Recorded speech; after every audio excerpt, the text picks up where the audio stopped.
Mais uma semana e estamos de volta agora no dia 17 de janeiro de 2025. O ano já está adiantando e nós estamos aqui para continuar nossas gravações de pôr do sol. O assunto de hoje é o plano da salvação. É o melhor plano que o homem já ouviu falar, é o plano da salvação. Vamos orar pedindo a Deus que Ele nos ilumine para isto, tanto para falarmos, para compreender aqueles que vão ouvir. Eterno Pai, muito obrigado, estamos pelos Teus cuidados. Toma-nos, Senhor, em Tuas mãos todos aqueles que irão nos ouvir. Que a graça do Senhor os alcance. Também aos familiares, os amigos, os vizinhos, os parentes, a todos aqueles que estão envolvidos com esta pregação. Obrigado, Pai Santo, porque o Senhor nos dá a sua palavra para nos alimentar e para nos alegrar. Em nome de Jesus pedimos. Amém. Como dissemos, o nosso título é O Plano da Salvação. Vamos começar lendo aqui Romanos 5:12. Portanto, assim como por um só homem entrou o pecado no mundo, e pelo pecado a morte, assim também a morte passou a todos os homens, porque todos pecaram. Este assunto é um assunto simples, mas muitos fazem têm uma dificuldade de entender isso. Todos nós pecamos. E o pecado gera o quê? Morte. Então, quantos morrem? Todos. Não é apenas a morte física, a morte também espiritual, porque morte física e morte espiritual é a mesma morte. O pecado gerou a morte. Por isso é que há um plano de Deus para nos dar vida novamente. E Jesus disse, nós conhecemos, que aquele que crê nele, ainda que morra, viverá. Isso está lá em João 11. Então vamos ver lá. Portanto, assim como por um só homem entrou o pecado no mundo, que foi por Adão e por nós, e pelo pecado a morte, assim também a morte passou a todos os homens, porque todos pecaram. Logo, todos morrem. Caminhando ainda, em Romanos 6:23, tem uma página aqui à frente, diz assim: porque o salário do pecado é a morte, mas o dom gratuito de Deus é a vida eterna em Cristo Jesus, nosso Senhor. O homem pecou, desobedecendo à lei de Deus, veio a morte. O salário do pecado é a morte veio, mas o dom gratuito de Deus vem através de Jesus Cristo. E é isso que nos alegra, é isso que nos socorre. Se nós lermos então em Gênesis 3, de 8 a 10, vamos ver lá o que é que diz Gênesis 3, de 8 a 10. Quando ouviram a voz do Senhor Deus, que andava no jardim pela viração do dia, esconderam-se da presença do Senhor Deus, o homem e a sua mulher, por entre as árvores do jardim. E chamou o Senhor Deus ao homem, e lhe perguntou: onde estás? Eles responderam: ouvi a tua voz no jardim, e porque estava nu, tive medo e me escondi.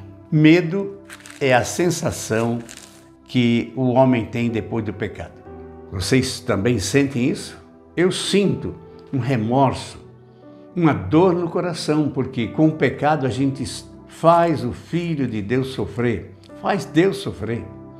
Então, nós tentamos fugir e temos medo. Foi o que aconteceu com Adão. Todos os dias, Deus aparecia para ele lá na viração, à tardinha. Neste dia, eles haviam pecado. Eles haviam comido da árvore proibida. Que Jesus disse, que Deus disse, que se comessem, morreriam. E a serpente diz, pode comer que não morre. Isso está no verso 4 de Gênesis 3. Aqueles que pensam que a pessoa não morre, quem morre é o corpo e a alma fica viva, estão acreditando na serpente. Cuidado com isso.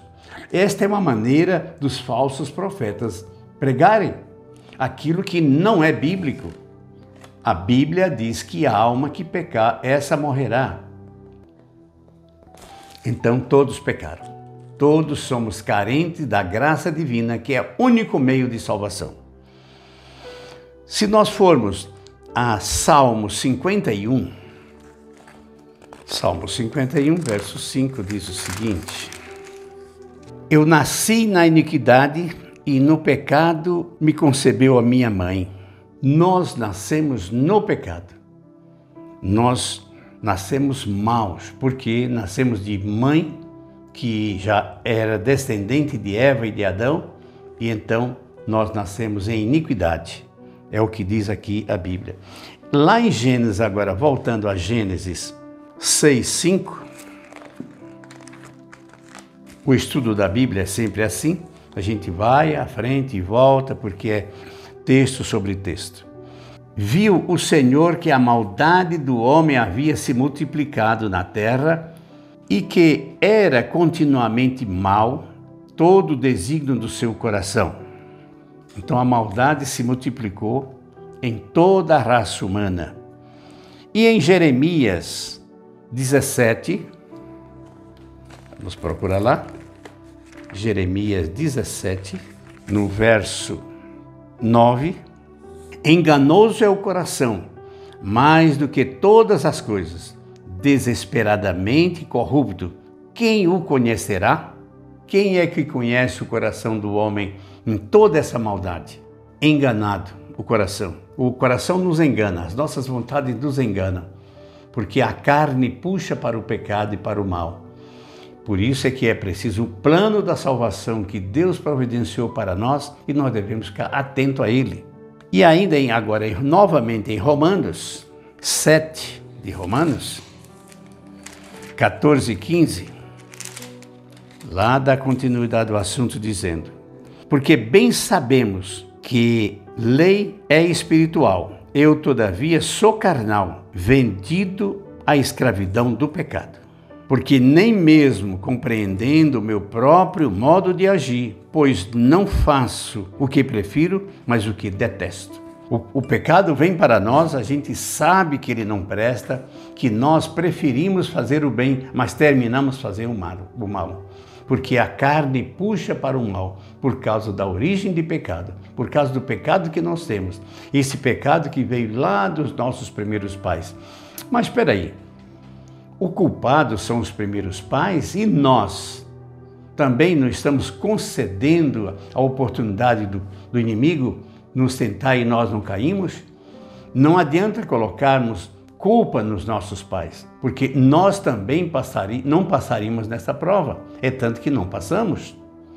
Mas temos exemplo de alguém que durante muito tempo não ofendeu a Deus? Sim, nós temos Enoque, que 300 anos ele não pecou, ele viveu com Cristo, ele viveu na companhia divina e por isso ele foi levado ao céu. Apesar de pecados, mas se arrependeram, como Moisés está no céu, como Elias está no céu, e outros mais que nós não sabemos o nome, pessoas que foram redimidas pelo sangue de Cristo, mesmo antes que Cristo viesse a morrer. Mas intencionalmente Deus viu a sua pureza. Davi foi um homem segundo o coração de Deus, um amigo de Deus, apesar de ter pecado, mas ele se arrependeu porque ofendeu a Deus. Isso deve ser a nossa atitude também, arrependidos, pedindo a Deus perdão, porque nós ofendemos não só aos nossos irmãos, não só a nós mesmos, mas também a Deus Criador, Santo, Redentor, que está disposto a nos levar para o céu, porque Ele nos amou infinitamente. Deus ama a todos nós, independente de sermos pecadores ou não. Ele precisa que nós nos arrependamos, nós nos entregamos de volta a Ele para pertencer daqui para frente a Ele. Isso é o nosso dever. Em Efésios 2, verso 3, diz assim: entre os quais também todos nós andamos outrora segundo as inclinações da carne, fazendo a vontade da carne, e nos pensamentos éramos por natureza filhos da ira, como também os demais. Nós não somos melhores do que os outros, somos também filhos da ira, porque nós pecamos. Vamos então ainda ver outro verso, lá em São João 3,16, que aqui está algo de grande e de suma importância. João 3,16, que nós já sabemos de cor. João capítulo 3, verso 16. Vocês vão ver que já sabemos de cor. Porque Deus amou ao mundo de tal maneira que deu o seu Filho unigênito, para que todo aquele que nele crê não pereça, mas tenha a vida eterna. Aqui está. Se a Bíblia um dia viesse a faltar, e esse verso somente ele ficasse, já seria o suficiente. Porque Deus amou ao mundo de tal maneira que deu o seu Filho unigênito, Jesus, para morrer por todos nós. Ele se entregou para que nós tenhamos vida eterna. E a vida eterna é aqui. Aceitemos a Jesus e façamos a sua vontade. O segredo da nossa salvação é crer em Jesus, aceitar a sua graça, o seu sacrifício em nosso lugar. Ele pagou a nossa conta. E nós agora, em retribuição, em gratidão, vamos obedecer. Obedecer a palavra dele, obedecer os 10 mandamentos, fazer a vontade dele, amar ao próximo, amar a nós mesmos, amar a Deus. Mas vocês sabem que ninguém pode amar o próximo quebrando os mandamentos do 5º até o 10º. E ninguém ama a Deus quebrando mandamentos de 1 até o 4º. Então é necessário que a gente pense nisso, leve isso em conta. Mas alguma coisa mudou. Deus não muda.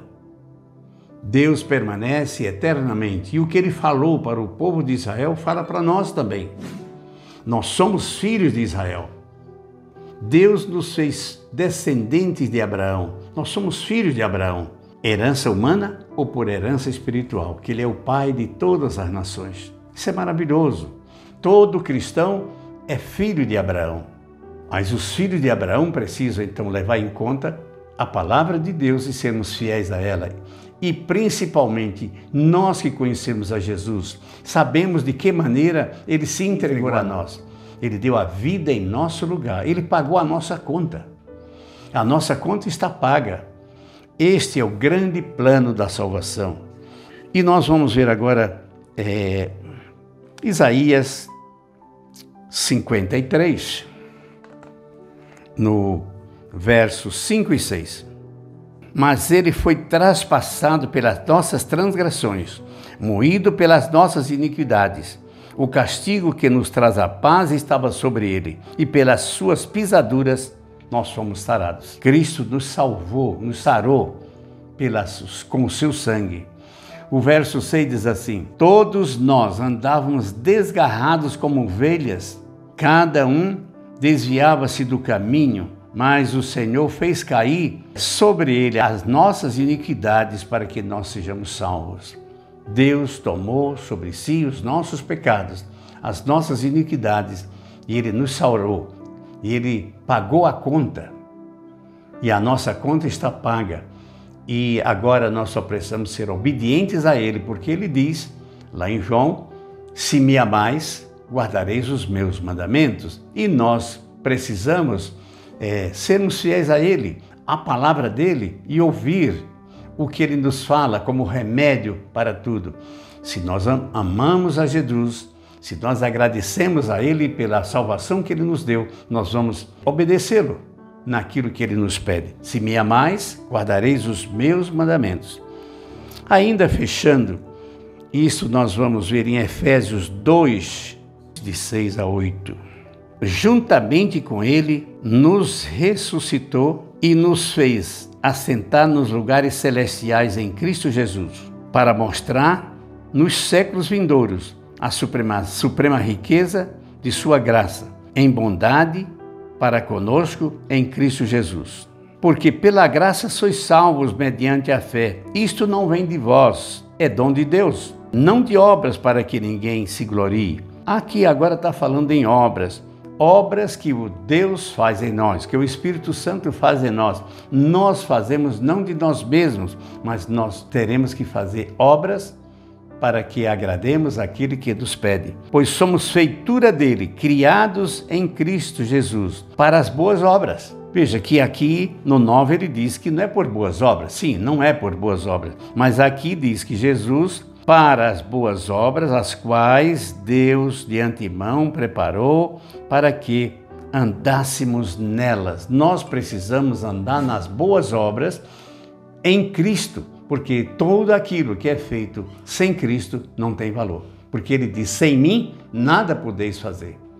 E quando você faz uma boa obra, não é para você se gloriar, porque quem está fazendo é o Espírito em nós. E nós temos que aceitar e nos fazer o quê? Instrumentos de sua paz, instrumento do seu amor, instrumento da caridade. Em nós é que Jesus opera para fazer as boas obras. Ninguém faz de si mesmo. Quando você guarda a palavra de Deus, em qualquer maneira, para fazer o bem, o autor é Jesus que está fazendo em nós. Deus nos abençoe ricamente para que possamos compreender isto. Não é apenas a graça de Cristo, porque ela existe e nem todos se salvam. Por quê? Porque fogem da palavra, do pedido, da gratidão que nós devemos a Ele. Todo servo de Deus, todo cristão deve ser grato a Jesus e obedecer suas palavras, porque sem a palavra de Deus nós pecamos. E quando a gente peca, a graça é destituída de nós. Vamos orar pedindo a Deus estas bênçãos de compreensão de sua palavra. Deus misericordioso, mais uma vez estamos aqui. Pela tua misericórdia, perdoa-nos, Senhor. Faze-nos semelhantes a ti. Pai Santo e Eterno, que o nosso caráter seja semelhante ao teu caráter. Ajuda, Senhor, a cada um de nós na compreensão e na ação, para que possamos, então, um dia, em breve, estarmos louvando, bendizendo e adorando a tua pessoa eternamente. Em nome de Jesus pedimos. Amém. Um feliz sábado para vocês todos e que Deus nos abençoe.